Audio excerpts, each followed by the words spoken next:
don't forgive me for this trap shit. Sergeant Smack making backflip. Telly Hank did with the action. With the Vato speaking Spanish. Frank Matthews, how I vanish. Poof. Came back like I'm King Tut. Gold BBS is on a beamer. When Fat Cat was 10 queens up. Ball off the profit, not the re-up. Fly like Puerto Rican Jesus. Uptown like I'm Baby May. Just caught a touchdown from the Bay. A recent spike in rideshare carjackings and robberies like the one at Horseshoe a couple weeks ago has gotten the attention of federal agents. And tomorrow, the FBI will join the BPD to hold a briefing on the surge right here in Baltimore. Feds are also cracking down on gang activity in the city. A Baltimore man who gained notoriety after beating nearly a dozen attempted murder charges has been named in a federal indictment that targets one of the most dangerous gangs in the city. Alexa Ashwell has details on the crimes he's accused of committing and the message leaders are hoping to send.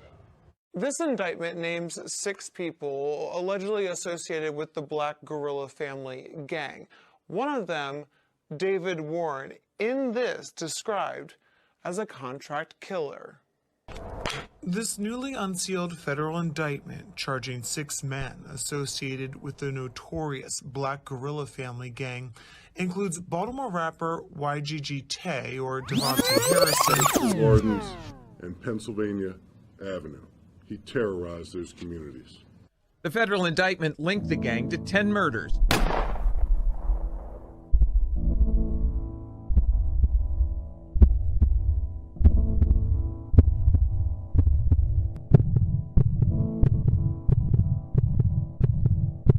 Man, we had the video shoot, man. Rich for Rap 2 coming out tomorrow. They already know what it is. A lot of culture. YGG shit. And David Warren, who gained notoriety after beating nearly a dozen attempted murder charges beginning at the age of 14. It's only one option when you beef with niggas around my way. You gon' die, bitch. Straight up. These niggas think they stuntin'. Ty send the blitz. My little niggas, they coming. I ain't got no pics. I got them strapped down. We got choppers, we got sticks. A Lafayette boss, boy, fuck your whole clique. I pull up, I hop out, I put this to test. I'm going for headshots. David Warren has quite a reputation. Back in 2020, Warren was the focus of a crime and justice report. But it's armed robbery of 1, 2, 3, 4, 5 victims.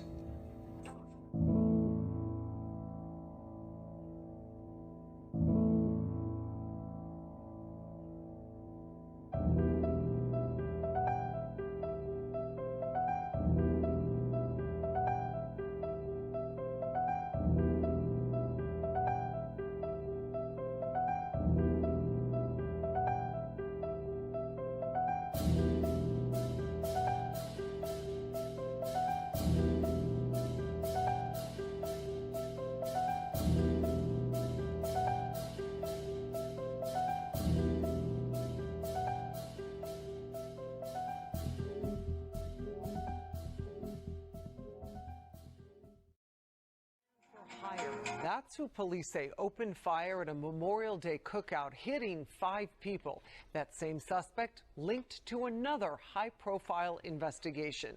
And WJZ is live at City Police Headquarters. Megan McCorkle speaks with one of the victims. Megan? Well, Mary, David Warren was arrested last year when police raided an organization that was supposed to fight crime in the community, but charges against him in that case were dropped. Police say 23-year-old David Warren is a member of the 10 Grand Club, a gang of hitmen for hire. He's a person of interest in more than one crime of violence. Investigators say Warren was inside a car and opened fire on 5 people who were having a cookout along East 43rd Street. I wasn't panic solution. I was just trying to get out of there. This victim, who didn't want to be identified, tells WJZ he never saw who shot him. He was hit in the arm. I'm still living, so I'm happy for that. Police say Warren had a fight with one of the victims the day before. Investigators tracked him down through a tip from the community and say he was carrying these 2 guns when he was arrested. Warren was one of 9 people arrested last year when a raid of this Safe Streets office turned up 7 guns and multiple drugs. A guilty plea that is raising eyebrows across the state. 2 Black Guerrilla family gang members plead guilty to federal racketeering charges. Now, the bizarre twist, prosecutors say the pair conducted gang activity while working out of a Safe Streets office. Rick joins us now with more. Rick? Well, guys, for years, many have questioned how effective the Safe Streets program is. And look, there's no doubt about it. This is a major blow to the program. Prosecutors say that 2 gang members sold drugs and held meetings at the Safe Streets offices, even orchestrated murders. All right, this is David Warren. Police say he's a hitman for hire and the person responsible for shooting 5 people on Memorial Day in East Baltimore. At a media briefing yesterday, Commissioner Davis called him a repeat violent offender. His name actually takes up 2 pages online on the Maryland Judiciary case search, but only 1 conviction has stuck. He's actually beat out at least 106 charges, mostly violent, and 10 cases dating back to 2006. So what went wrong? We're talking to city attorneys tonight to get that answer tonight on Fox 45 News at 5. David Warren was arrested this week for at least the 11th time. Wednesday, Police Commissioner Kevin Davis showed his frustration. Warren, the suspect in a quintuple shooting on Memorial Day, was on the streets to begin with. We don't have more bad guys than usual. We just have bad guys who are now, for whatever reason, aren't facing the consequences that I think normal, everyday people expect them to face. He's either won the bad luck lottery and been in the wrong place at the wrong time a lot, or perhaps there's a pattern to it. Where there's smoke, there's fire. Defense attorneys say there are many ways to win a case. Over a 2-year period, this case appears to have been postponed at least 6 times. Steve Silverman and Kurt Nachman looked at Warren's past charges. He robbed 1 person, he burglarized a house, he assaulted somebody with a gun. At least 10 previous cases, more than 100 charges before this week's shootings. When you describe rap sheet, you're really talking about number of arrests, but not necessarily number of convictions. And you would think that, you know, at least at some point or another, they would have identified him as a VRO, a violent repeat offender. Commissioner Kevin Davis says it's time to hold other parts of the criminal justice system responsible. And I'm not just talking about prosecutors, I'm talking about judges. In Baltimore, Paul Gaston. Then a father, When he died, part of me died with him. opened up about the murder of his son, Brian McKemmy, back in 2018. An innocent construction worker caught in the crossfire of what investigators said was an ordered hit on a member of a rival organization. My son was on the back porch putting aluminum trim around a sliding glass door. These 2 guys start shooting at the house. The owner of the house is in the house shooting back. My son's hit 3 times and died right on that porch. Warren was later arrested after investigators say he was found to be in possession of the gun that killed McKemmy. But no one has been charged with his murder until now. This federal indictment details it was Harrison who ordered the hit. Warren and another defendant, Wayne Prince, who attempted to carry out the murder, and Prince and an unindicted co-conspirator who instead murdered McKemmy. In all, this federal indictment now connecting Warren to nearly a dozen attempted murders and 3 murders, also including the 2018 shooting deaths of the mother and sister of a targeted rival.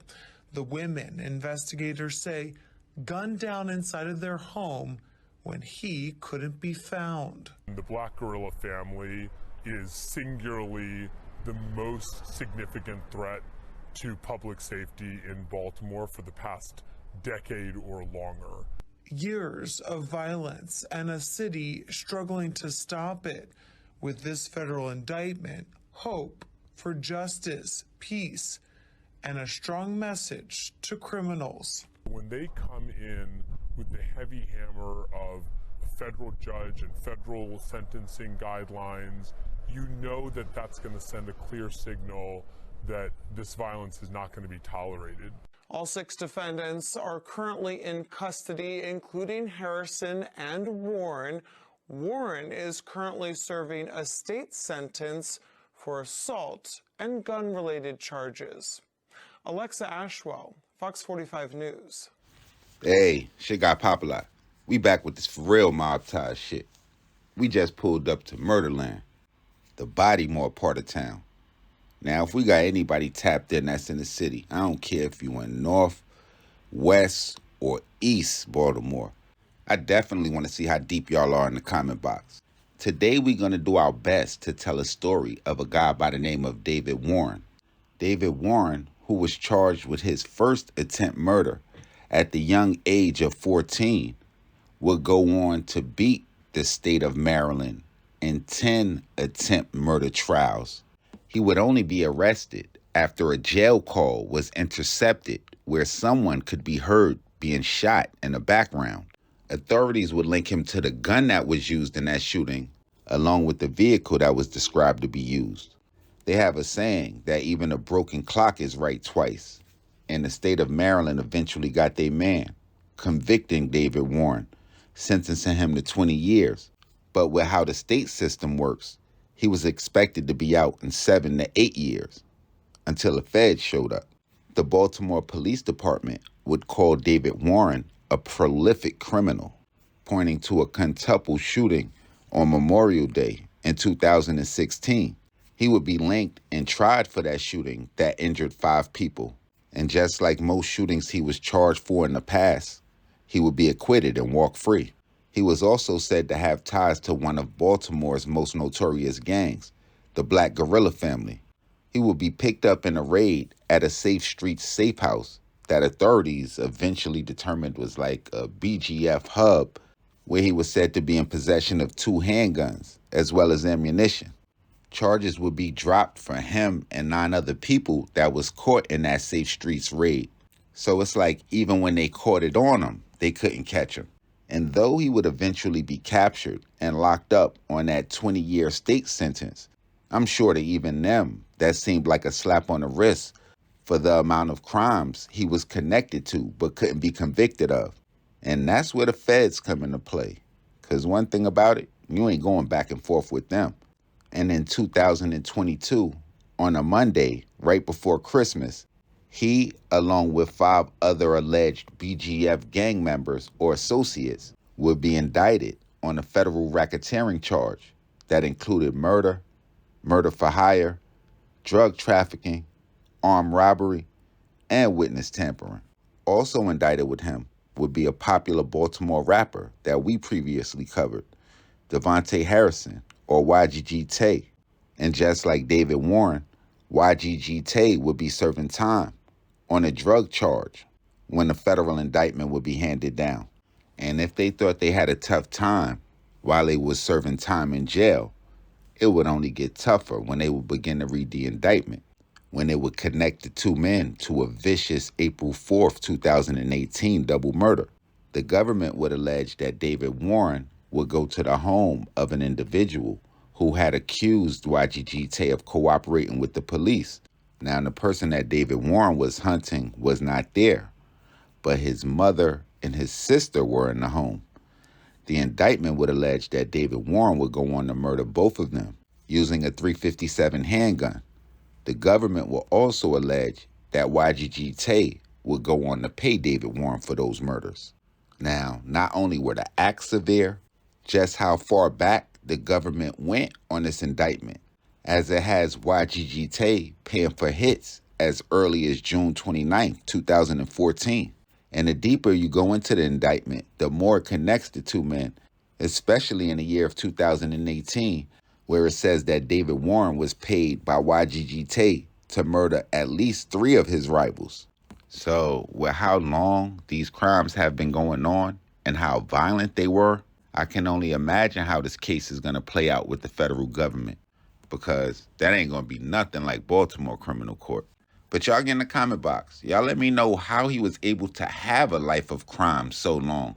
During the course of my research, I read a lot of places where it said that the state of Maryland and the city of Baltimore failed him, noting that he was only 14 at the time of his first violent crime. Or do y'all just think that some people are just going to be who they are, no matter what the state or the city do? Make sure y'all hit that bell and that red subscribe button right under this video so y'all know when this real trill spill shit is dropping. And y'all get in the comment box. Let us know the who's, what's, where's. Who we need to cover, where we need to go, and what they did. It's your boy Popalot. I'm highly reachable on Instagram, Twitter, at POP_A_LOT. Y'all tap in, I tap back.